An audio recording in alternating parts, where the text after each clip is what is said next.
Honorable Chairperson,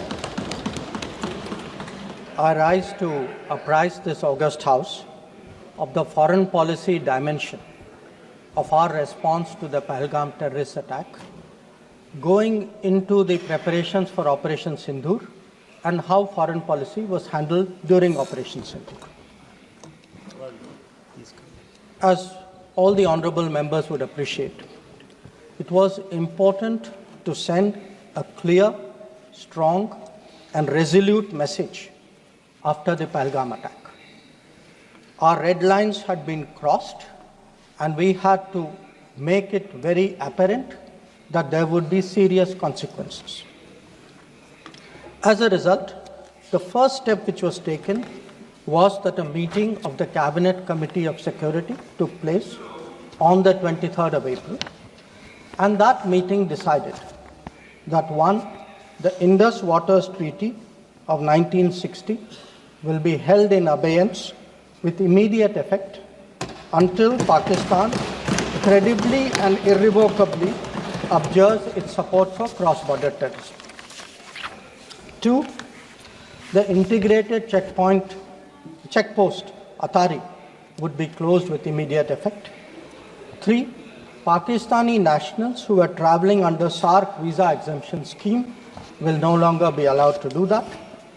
Four, the defense, naval and air advisors of the Pakistani High Commission would be declared persona non grata.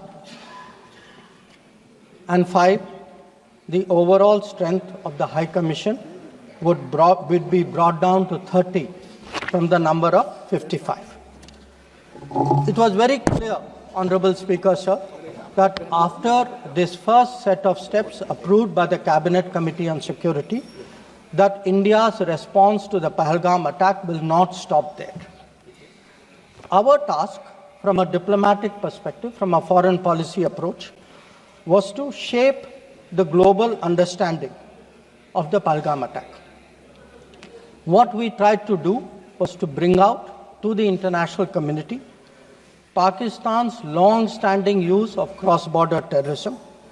We highlighted the history of terrorism in Pakistan and how this particular attack was meant to target the economy of Jammu and Kashmir and to sow communal discord among the people of India. Our messages were two. One, zero tolerance of terrorism, and two, the right to defend our people against terrorism. So all the interactions we did, the diplomatic briefings, we called all the embassies for briefings, we interacted with the media. All of this was aimed at these two objectives: zero tolerance of terrorism and the right to defend ourselves, right to defend the people of India against cross-border terrorism. Now, the focus for our diplomacy was understandably the UN Security Council. And Honorable Speaker, sir, the challenge for us was that at this particular point, Pakistan is a member of the Security Council. We are not.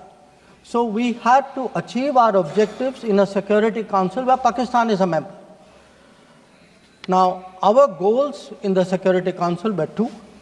One, to get an endorsement from the Security Council of the need for accountability, and two, to bring to justice those who perpetrated this attack.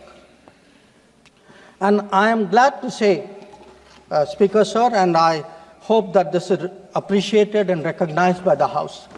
If you look at the Security Council statement of 25 April, the members of the Security Council condemned in the strongest terms the terrorist attack.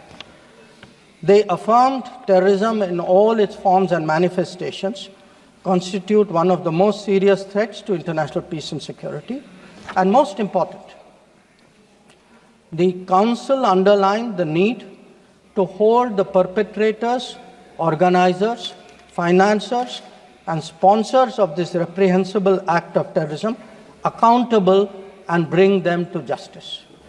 I highlight this, Speaker, sir, because this statement of the UN Security Council resonated throughout the international community. So when many honorable members asked today, where was the world on Pahalgam? I think the answer is there. The answer is there in a Security Council statement which says hold them accountable, bring them to justice, and that is exactly what we did through Operation Sindoor. Now, I also want,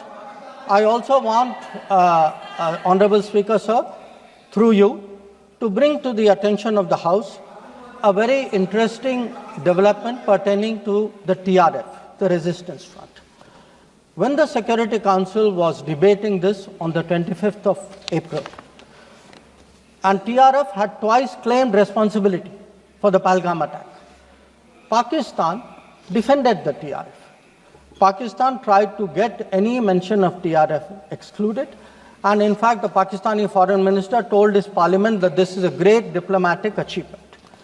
Now, I mention it because today, again, thanks to our diplomacy, the TRF has been designated as a global terrorist organization by the US government, and the same Pakistani Foreign Minister who took so much pride saying, I defended the TRF, says, well, now if the US has done this, we accept it.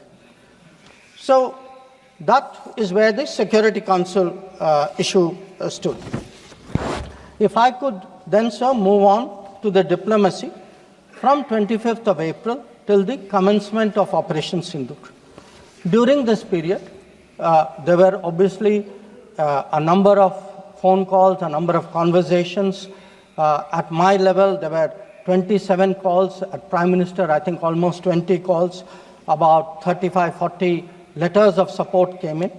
And what we tried to do was to create a narrative, prepare the diplomacy for the launch of Operation Sindoor. And the result of that diplomacy, Honorable Speaker, sir, there are 193 nations of the members of the United Nations.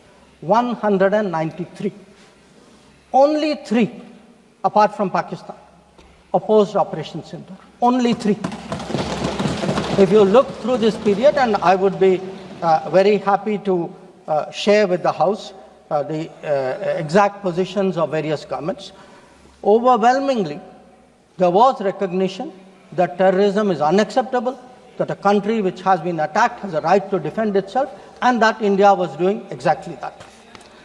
Now, when Operation Sindoor was launched, we spelled out our objectives. There was a statement, Honorable Raksha Mantri ji referred to it in his statement, where we put out for the benefit of our own people, for the international community, that Operation Sindoor was hitting the terrorist infrastructure in Pakistan and Pakistan-occupied Jammu and Kashmir, from where terrorist attacks had been planned and launched. We highlighted that 9 sites had been targeted, and we said that our actions are focused, measured, and non-escalatory in nature. And we were living up to the commitment that those responsible for this attack will be held accountable. This was the commitment which was endorsed by the UN Security Council, thanks to our diplomacy. It was a commitment made by the Prime Minister to the people of India that we would hit those symbols, those sites, those planning places. So today, when I hear many questions from across the aisle, I want to say, which one of you imagined that Bhavalpur and Muridke would be brought down the way it was? Which one of you thought? When did you even think of it during your tenure? Did it even cross your mind? In fact, on the contrary, you ruled it out after 26/11. So I think our objectives were very clear. We wanted to send a message to the terrorists. We wanted to send a message to Pakistan that do not continue this support for terrorism. And I think on the morning of 7th of May, that message went home loud and clear. Now, sir, during this period, there was, when the operations were on, when the conflict, when the activities were on, operation is still continuing. A number of countries, number of their leaders, ministers, others called up. And they called up because people wanted to know what is happening. People wanted to know what is the thinking of India. People wanted to understand what we are doing. And I would like to share with the House, sir, through you, to everybody, we gave a common message. The common message was India is exercising its right to defend itself against terrorism.